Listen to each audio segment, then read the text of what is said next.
give personal experiences or real data or real examples to back up everything you're saying.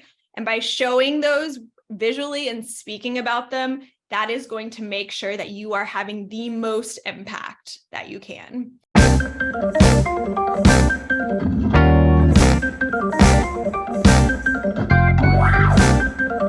Hello, everyone. Welcome to Pixelated Perfect. Today we have an FAQ session for you with me, like always. And today the topic is storytelling. So for context for everyone is I recently had a speaking engagement with ADP List at their product day.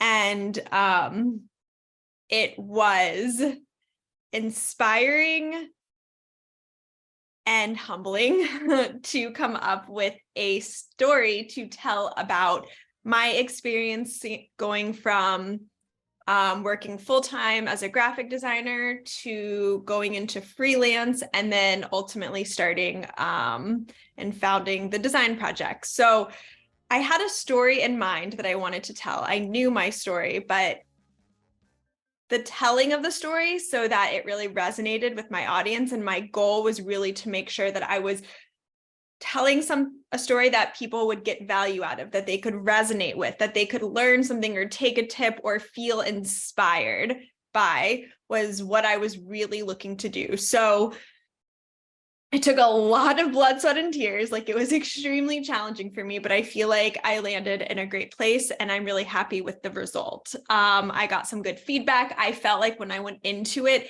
I really felt confident and I felt good about the story I was telling and the visuals I had to back up my story, which led to, I feel like, the audience really being able to kind of feel empathetic or relate in a way. So that was a really powerful moment for me. And I wanted to talk a little bit about maybe some ideas behind it and kind of where it stemmed from. So I think the first kind of question we can talk about is, why is storytelling important for designers?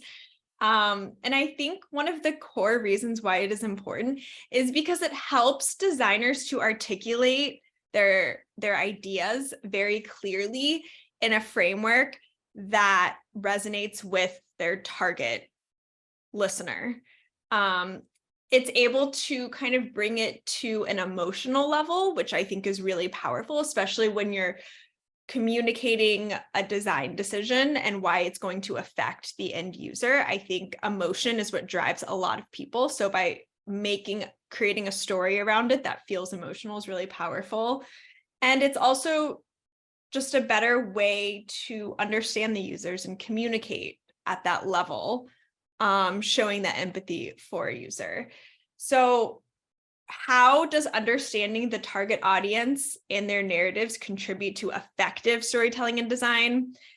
It shows that it's not just about the aesthetics or the functionality. It's about resonating with the target audience. And so if we want to use this ADP talk, the target audience was for designers, people that were looking to continue with their career, whether it was going full-time freelance, whether it was starting something new, whether it was becoming a founder. Those were the three targets I was really after. So I wanted to resonate with them. So I brought up a lot of personal stories and some of the struggles that I had and the things going through my mind, because they probably were also going through people's minds who were currently in that stage of their career. So I think resonating with the target audience is really, really important. The next kind of question is, in what ways can designers collaborate with other disciplines, such as copywriters or marketers, to create cohesive and compelling stories through design? This is a great question. I feel like collaboration is key always. By bringing other people into the mix to hear the story, to have insights about the story, that's going to lead to the best storytelling and the best decisions that you're making as a designer. So for this ADP list talk, I showed it to many people. I presented it to many people before presenting it to the actual talk, because I wanted to get feedback on what was working and what was not working. And so the people that I presented it to, I was like, hey, in your honest opinion, what's working, what's not working? Did this resonate with you? What part of it didn't? And understanding like all of the things around it. So I got a ton of feedback. It was really useful. And this is where I want to talk about like the progression and the evolution of storytelling, and specifically what I was working on in this presentation, the story that I told. I went into it, like I said, knowing my story, and I basically just wrote out the whole thing. And I was like, it's here. I did it. It's great. And then the first time I presented it to my husband, I got through like maybe like 2 minutes of it. And he's like, this is horrible. You're coming at it in like a weird, funny way that doesn't feel like you at all. It feels like it's very scripted. I don't want to hear the rest. You should go back and rethink it. And so at that point, I was like, oh my gosh, this is going to be so much harder than I thought. I did a second iteration. I was like, okay, I got it. And I presented it to my team, actually, the team of designers. And I had like a couple of slides. I was starting to build out my slides. And they were like, okay, it's okay, but I didn't really know how to follow along with your story. Like I felt kind of lost at times. And so I was like, okay, fail again. I need to rewrite it. And I also need to make sure I have visuals that can support my messages. So I don't want to just repeat what I'm saying on a slide. I want to I want the user to listen to me, but I want to have something that's going to pair with it effectively. And so an idea that my team brought up was like, why don't you have like a little roadmap? Why don't you show like the progression and we can kind of follow along, which was genius. And I used that, and that ended up in my final presentation. I showed it to a few more people. I think mostly outside of the design space. And let's just say I got feedback along every route, and it took many, many, many tries. So one of the most important things I learned from that, which we do in design anyway, but for some reason I wasn't applying it to this instance, is like starting with a flow, a user flow, a wireframe, starting with just the concept before going too far. So from the beginning, I wrote it out like how I wanted to present it.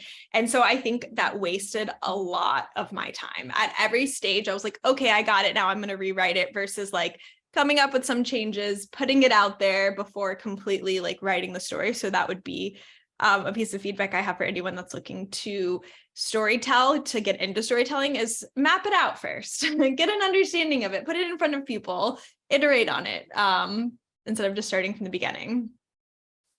So the next question is, how can storytelling enhance the design process and help designers create more impactful experience? I think this goes back to some of the things we already talked about. Empathizing. You can really empathize, and you can get personal, like give personal experiences or real data or real examples to back up everything you're saying. And by showing those visually and speaking about them, that is going to make sure that you are having the most impact that you can. I think another really important thing, and this was something that as I got further along in my talk, that I started to explore more, was frameworks for how to tell a great story. So the one I ended up using was the hero's journey. And at first I was like, I don't need a framework. I know how to tell a story. False. It was super helpful. And it's basically like where you started, and then you kind of have like a couple of false starts. So what was working, what didn't work, and kind of follow this journey. You can read more about Hero's Journey. I highly suggest it if you're trying to get into storytelling. And it's this framework that's in most movies and pretty much everything. They use Star Wars as the example. It's like Luke and Leia and trying to figure out like how to save the world, and kind of going through like, oh, they finally saved Luke, and then Han Solo got frozen. So it's just like all these little ups and downs, which are part of life, and we all experience that. And just being able to show that progression of from start to finish is very relatable. So use a framework to help create that impactful emotional story. So what are some practical, this is what I was just saying. What are some practical techniques and frameworks that designers can use to incorporate? Like I said, here's Journey. I think a lot of examples are in writing frameworks and theater and movies and improv. And I think the more you kind of study outside of maybe the traditional storytelling, you're going to get a lot of really great frameworks and insights to use. And again, I think the other thing is making sure that your visuals are matching and not overpowering what you're saying. So they need to be on the level.